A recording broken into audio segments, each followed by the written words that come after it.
Hi friend, नमस्ते। आज के सुजस ई बुलेटिन में आपका स्वागत है। आइए हम चलते हैं आज की मुख्य खबरों की ओर। क्या क्या खबरें हैं, हम उन खबरों को एक एक करके विस्तार से चर्चा करते हैं। आज की मुख्य खबरों में है आदिवासियों का उत्थान राज्य सरकार की प्राथमिकता, यानी कि अभी हाल ही में मुख्यमंत्री श्री अशोक गहलोत ने प्रदेश सरकार आदिवासी उत्थान तथा आदिवासी क्षेत्रों के विकास के लिए प्रतिबद्ध होकर कार्य कर रही है। इन्होंने ऐसी बात बताई है कि हम आदिवासी क्षेत्र में वो सारे कार्य करने वाले हैं जिससे कि आदिवासियों का कल्याण हो और आदिवासियों को भी आधुनिक जीवन में जो चीज़ें मिल रही उनके बारे में अवगत करवाया जाए। इसमें मुख्य बातों पर फोकस किया गया है चिरंजीवी मुफ्त स्वास्थ्य या चिरंजीवी से मुफ्त उपचार। हम प्रतिदिन चिरंजीवी स्वास्थ्य बीमा योजना के बारे में सुनते हैं, मुख्यमंत्री महोदय भी बार बार बताते हैं, तो हमें इस योजना के बारे में जानकारी होनी चाहिए। इसका एक फ़ायदा तो ये है कि आम जन को महंगे उपचार से मुक्ति मिलेगी।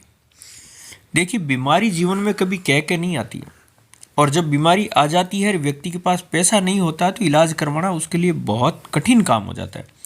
तो उसमें यह है कि कैसा भी इलाज हो वो व्यक्ति का हो जाएगा, उसमें उसको किसी भी प्रकार की कोई दिक्कत नहीं आएगी। इसमें क्या है कि 10 लाख रुपए तक का निःशुल्क इलाज किया जाता है। किसमें? चिरंजीवी योजना के तहत। इसके अलावा किडनी है, हार्ट है, लीवर ट्रांसप्लांट है, इसमें 10 लाख की सीमा को भी समाप्त कर दिया। यदि मान लीजिए ऐसी कोई बीमारी है जो किडनी से संबंधित है या हार्ट से संबंधित है या लीवर से संबंधित है, तो इसमें 10 लाख की सीमा भी समाप्त है। अगली बात इसमें यह कही गई है 5 लाख रुपए तक का दुर्घटना बीमा भी। मान लीजिए किसी व्यक्ति की दुर्घटना हो गई और उसकी मृत्यु हो गई है और उसने चिरंजीवी स्वास्थ्य बीमा के तहत वो पंजीकृत है, तो उसको 5 लाख रुपए तक का बीमा भी दिया जाएगा। प्रदेश में आईपीडी और ओपीडी सभी प्रकार के उपचार भी निःशुल्क दिए जा रहे हैं। सीटी स्कैन, एमआरआई स्कैन, महंगी जांचें भी निःशुल्क की जा रही है। तो ये चीज़ें बताई गई थी उपचार के बारे में।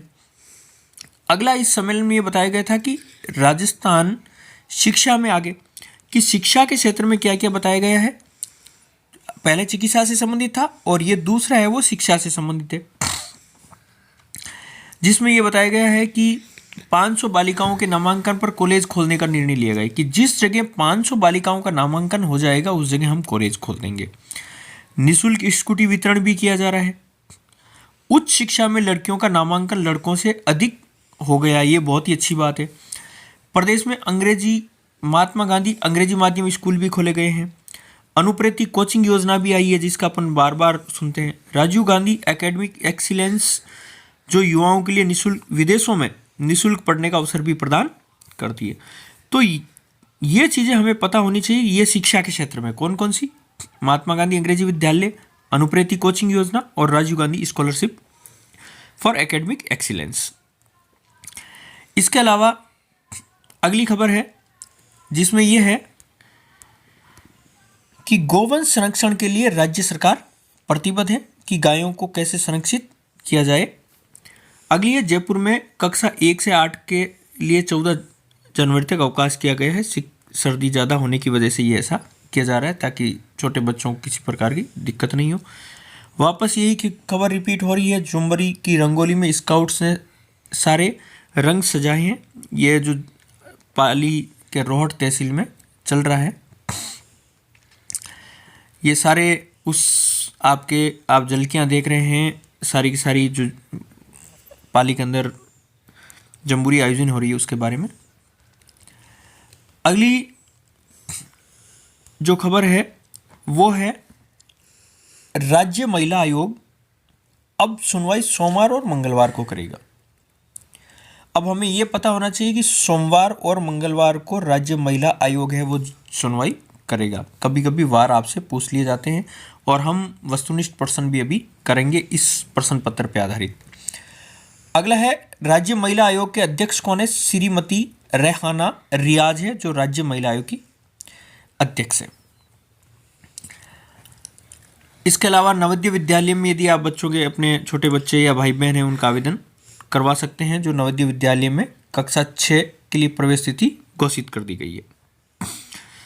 अब अभी हाल ही के दिनों में राजीव गांधी शहरी ओलंपिक पंजीयन 21 जनवरी तक होगा। पहले हमने देखा था राजीव गांधी शहरी की जगह क्या था, ग्रामीण ओलंपिक। अब कौन से हो रहे हैं, अब हो रहे हैं राजीव गांधी शहरी ओलंपिक। अब इसके से संबंधित कुछ तथ्य है वो हमें याद रखने हैं। कौन कौन से याद रखने हैं कि इन खेलों का आयोजन, कौन से खेल, राजीव गांधी शहरी ओलंपिक खेलों का आयोजन 26 जनवरी से होगा। इन खेलों के लिए अपन पंजीयन कब तक करा सकते हैं, 21 जनवरी तक अपन अपना पंजीयन करा सकते हैं। तो एक महत्वपूर्ण डेट तो हुई 26 जनवरी। 26 जनवरी को क्या होगा, 26 जनवरी का खेलों का आयोजन प्रारंभ होगा। दूसरी तारीख कौन सी याद रखनी है अपने को, 21 जनवरी 2023। इस तारीख तक अपन पंजीयन करवा सकते हैं। जो भी खेलने का इच्छुक हो अपना पंजीयन करवा सकता है। फिर आता है इसमें कितने खेल होंगे, तो इसमें खिलाड़ी 7 खेलों के लिए पंजीयन करवा सकता है। तो खेलों की संख्या कितनी है, 7, ये हमें याद रखना है।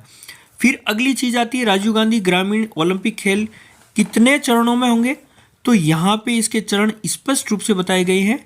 शहरी ओलंपिक खेलों के लिए 3 चरण होंगे। कितने चरण होंगे, 3 चरण। अब कौन कौन से चरण होगा, पहला चरण है जो वार्ड स्तर पे होगा। दूसरा जो चरण है वो होगा आपके जिला स्तर पर, और तीसरा जो है वो चरण कहाँ पे होगा, राज्य स्तर पर। तो ये सारी की सारी खबरें किससे संबंधित थी, ये अपने थी राजीव गांधी शहरी ओलंपिक खेलों से संबंधित। पंजीयन कब तक, 21 तारीख तक। फिर आयोजन कब होगा, कितने खेल होंगे, कितने चरण होंगे, ये सारे प्रश्न थे। तो ये तो थे फ्रेंड्स अपने राजीव गांधी शहरी ओलंपिक खेलों के बारे में। फिर अगला आता है, अगली खबर यह है ग्रामीण ओलंपिक खेलों से प्रदेश में नई खेल संस्कृति विकसित हुई थी। हमने देखा है कि जब ग्रामीण ओलंपिक खेलों का आयोजन हुआ था तो उनमें बाप बेटा दादा पोता को भी मैदान में साथ खेलते हुए हमने देखा है, और जो एक वास्तव में ही अद्भुत नज़ारा था जिसमें लोगों ने बढ़ चढ़कर हिस्सा लिया था। और उन खेलों के सफल आयोजन होने के कारण ही हमने देखा कि अब कौन से हो रहे हैं, अब हो रहे हैं उन्हीं तर्ज पर राजीव गांधी शहरी ओलंपिक खेलों का आयोजन भी प्रारंभ हो जाएगा, शहरी ओलंपिक खेल। तो ये कहीं ना कहीं सफल आयोजन हुआ था राजीव गांधी ग्रामीण ओलंपिक का, इसी तर्ज पर ये प्रारंभ हुए हैं। ये थी फ्रेंड्स आज की प्रमुख खबरें। और अब हम देखते हैं आज के न्यूज़पेपर पर आधारित जो वस्तुनिष्ठ प्रश्न है, उन वस्तुनिष्ठ प्रश्नों पे अपन चर्चा करते हैं। तो आइए हम चलते हैं वस्तुनिष्ठ प्रश्नों की ओर। और ये है फ्रेंड्स आज के अपना जो न्यूज़पेपर था सुजस ई बुलेटिन, उस पे से ही वस्तुनिष्ठ प्रश्न बनाए गए। क्योंकि अभी हमारे जितने भी पेपर हो रहे हैं आज, जैसे कि CET का पेपर भी हुआ था, तो प्रश्न पत्र जितने भी आ रहे हैं वो ऑब्जेक्टिव आ रहे हैं। और ऑब्जेक्टिव प्रश्न अपन जब ज़्यादा से ज़्यादा करेंगे तो हमने सोचा कि स्मरणीय तथ्यों के स्थान पर अपने को वस्तुनिष्ठ प्रश्नों को समावेशित करना चाहिए, जिससे कि आपकी जो एफिशिएंसी है वो और ज़्यादा बढ़ जाए। तो आइए चलते हैं अपन आज के सुजस ई बुलेटिन पे आधारित वस्तुनिष्ठ प्रश्नों पे। वस्तुनिष्ठ प्रश्न ये आता है पहला कि राजस्थान महिला आयोग में जन सुनवाई कब होगी। हमने देखा था कि जन सुनवाई के लिए वार चेंज किया गया था। जो पहले मासिक होती थी अब वो साप्ताहिक होगी। वो वार कौन सा होगा, तो अपने सामने 4 ऑप्शन है, बुधवार गुरुवार, सोमवार मंगलवार, शनिवार रविवार और मंगलवार बुधवार। फ्रेंड्स आपने यदि सही तरीके से सुना है तो कमेंट बॉक्स में प्रश्नों के आंसर जरूर लिखें। और इसका सही आंसर क्या होगा, सोमवार और मंगलवार, और इसका आंसर होगा बी। अगला प्रश्न है जिसमें ये राजस्थान राज्य महिला आयोग के अध्यक्ष कौन है। श्रीमती सुमन, श्रीमती कांता, श्रीमती रेहाना रियाज और सुश्री रुबीना।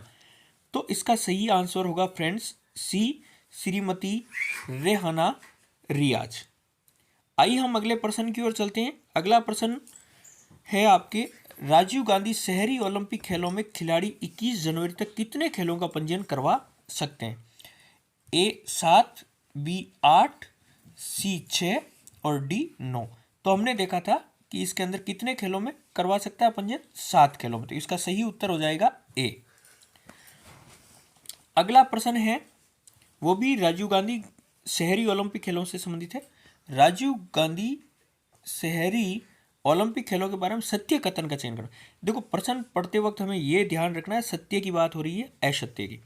सत्य कथन का चयन करना, तो इनका पहला कथन है इनका आयोजन 26 जनवरी से होगा, बिल्कुल सही बात है। इनका आयोजन 3 चरणों में होगा, बिल्कुल सही बात है। प्रथम चरण कौन सा होगा? वार्ड वाला। दूसरा हो जाएगा आपके जिले का और तीसरा हो जाएगा आपके राज्य का। तीसरा हो जाएगा राज्य का। तो ये बात भी बिल्कुल ठीक है, पहली बात भी ठीक है। तीसरी बात ये कह रहा है कि पंजीयन 26 जनवरी तक करवा सकते हैं। क्या पंजीयन 26 जनवरी तक करवा सकते हैं? ये कथन सही है या गलत है? ये कथन गलत है। तो फ्रेंड्स बताइए सही का क्या है? ये कमेंट्स बॉक्स में आप जरूर कमेंट करें कि जब पंजीयन 26 जनवरी तक नहीं करवा सकते हैं, ये कथन गलत है, तो पंजीयन हम कितनी जनवरी तक करवा सकते हैं? आप कमेंट जरूर करें। अगला है कि 7 खेलों का पंजीयन होगा, बिल्कुल सही बात है कि हमने देखा था 7 का पंजीयन होगा। अब हमें पता है कि इसमें से 1, 2 और 4 जो कथन है वो क्या है? सही है। 1, 2 और 4 कथन है वो बिल्कुल सही है। तो इस हिसाब से हमें पता है कि 3 अपना सही नहीं है। तो 3 इसमें ये भी कैंसिल हो जाएगा, ये भी कैंसिल हो जाएगा, ये भी कैंसिल हो जाएगा। तो इसका सही उत्तर होगा बी। तो इसका सही उत्तर क्या है? बी। तो ये थे फ्रेंड्स आज के सुजस ई बुलेटिन पे आधारित उसी में से ही बनाए हुए वस्तुनिष्ठ प्रश्न। आई होप कि आपको ये प्रश्न अच्छे लगे होंगे। आप जरूर याद करें, सुजस ई बुलेटिन को ध्यान से सुनेंगे तो आपके वस्तुनिष्ठ प्रश्न आराम से हो जाएंगे। आप हमारा जो YouTube चैनल है राज ई लर्निंग, उसके साथ जुड़े रहिए। इसको लाइक, शेयर और सब्सक्राइब जरूर करें। जुड़ने के लिए बहुत बहुत धन्यवाद।